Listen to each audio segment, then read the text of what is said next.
Alors, la première partie, c'est sur les différentes personnalités et les couleurs. Il faut savoir que chaque personne a une dominante au niveau d'une couleur. Alors, c'est des scientifiques qui ont défini ça. Il faut savoir que la couleur n'est pas figée dans le temps non plus. L'objectif, c'est de comprendre quelle est sa dominante. Alors, le monsieur, il est un peu bizarre comme ça, mais la vidéo dure 2 minutes. La vidéo dure vraiment 2 minutes, donc on va pas la passer, mais l'idée, c'est qu'on vous donne ce PowerPoint. Pour ceux qui veulent, c'est que ceux que ça intéresse, n'hésitez pas à la consulter, c'est sympa. Donc, si on doit faire une petite synthèse de ce qu'il dit, il y a 4 grandes personnalités, 4 grandes couleurs qui ressortent.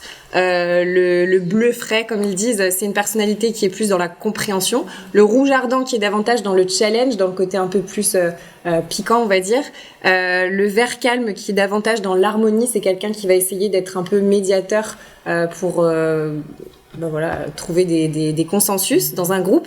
Et le jaune vif, pareil, au niveau de challenge, mais quelqu'un qui est plutôt sociable, amical. Donc il n'y a pas une couleur pour une personne, il y a vraiment un arc-en-ciel de couleurs, si on peut dire. L'objectif, c'est déjà d'apprendre à se connaître soi-même pour comprendre quelles sont les forces que vous pouvez avoir dans votre communication et d'identifier celles de votre interlocuteur de façon à s'adapter et à comprendre exactement ce qu'il attend de vous. Voilà. Donc le but de ces couleurs dominantes, en fait, c'est de savoir s'appréhender soi-même, savoir comment on réagit face aux autres. C'est quand même important de savoir contrôler sa communication, mais aussi de comprendre son interlocuteur et pourquoi il va réagir d'une façon ou d'une autre. C'est pas pour autant qu'il faut se braquer ou quoi que ce soit. Au contraire, il faut juste comprendre comment communiquer de manière efficace pour pas qu'il y ait trop de malentendus et de quiproquos dans la relation, surtout professionnelle, ça peut avoir des impacts. Donc le but, c'est de comprendre si la personne a une typologie son cas, donc ça va être soit la sécurité, s'il faut rassurer la personne, c'est quelqu'un qui est vite inquiet dans le stress immédiat, quelqu'un qui a de l'orgueil, c'est-à-dire quelqu'un qui cherche le prestige, tout simplement, à être valorisé. Quelqu'un qui aime la nouveauté, c'est-à-dire être à la pointe du progrès, quelqu'un qui est plutôt dynamique, qui aime quand ça bouge, donc il faut vite, on va dire, l'appâter, faut communiquer efficacement par exemple. Quelqu'un qui est dans le confort, donc là c'est un petit peu comme la sécurité, mais pour le coup c'est plus aussi du minimum d'effort, on n'en fait pas trop, on reste dans notre lignée, il faut pas trop les inquiéter du coup, pareil.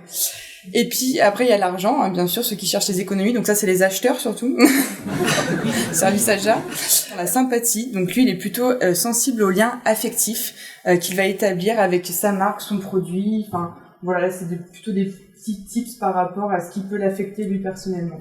Cette typologie, en fait, le mot son cas, ça vous permet tout simplement de connaître quelle est la dominante et la majeure et la mineure de votre interlocuteur. En effet, quelqu'un qui sera davantage dans la sécurité, dans le confort, vous saurez quels arguments de sécurité et confort il faudra mettre en avant lorsque vous vendez un projet interne. Donc c'est intéressant de connaître quelles sont les dominantes de votre interlocuteur. Donc une fois qu'on identifie en fait la personnalité de son interlocuteur, c'est là qu'il faut adapter sa communication pour avoir une communication SMART. Donc SMART c'est spécifique, c'est-à-dire aller quand même droit au but, mesurable par exemple dans le temps, donc vraiment mesurer l'ampleur de ce qu'on dit ou de ce qu'on avance pour pas faire peur. Réaliste, forcément ça va dans le même sens, et temporellement défini, c'est-à-dire qu'on donne un début, une fin, du fait de planifier les choses. Donc voilà, et ça c'est vrai que ça dépend beaucoup de la personnalité de la personne.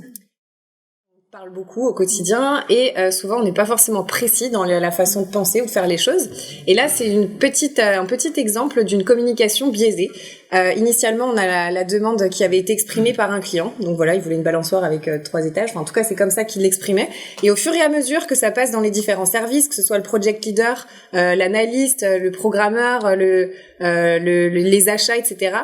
Toutes ces personnes-là finalement déforment, ou en tout cas ce qu'ils en ont compris, et ce qui fait qu'en fait, ce qu'attendait vraiment le client. Donc au début, c'était peut-être pas clair dans les attentes, le cahier des charges, et finalement à la fin, c'était pas ce qui est attendu. Donc la communication est très importante, on se rend compte que la précision a vraiment un impact. Pour terminer tout ça, c'est que souvent on n'ose pas communiquer à des personnes parce qu'on s'imagine toute une montagne, il y a plein de choses qui nous stressent dans l'environnement.